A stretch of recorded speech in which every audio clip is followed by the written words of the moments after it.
everyone, it's Megan and welcome back to my channel and happy December. Today I am teaming up with the amazing Jessica over at Casa Magnolia for another Tablescape collab. So I'm going to show you all the details for my Christmas Tablescape. As you can see, we have a very small dining area, so I really have to set the scene with the surroundings as well.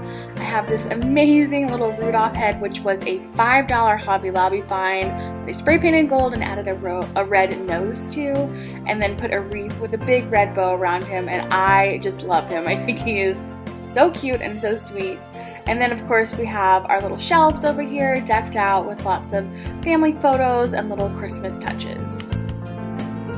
For our place settings, I went ahead and started with this kind of tartan plaid charger that I found in the dollar spot at Target.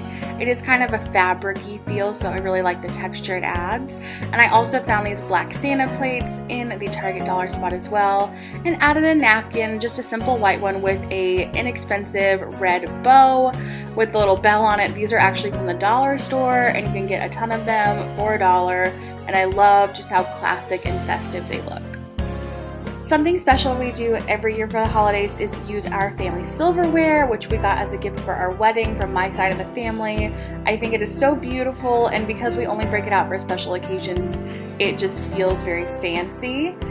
And for our drinking glasses, I use these clear vintage goblets and these adorable little Christmas tree stir/picks that would be so cute for a cocktail, and I got these at Hobby Lobby.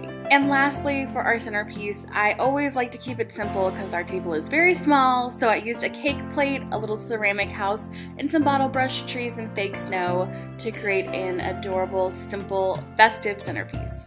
I really hope that you enjoyed seeing our holiday tablescape, and definitely go and check out Jessica over at Casa Magnolia. She always creates the most beautiful things, and you are definitely going to want to subscribe to her as well.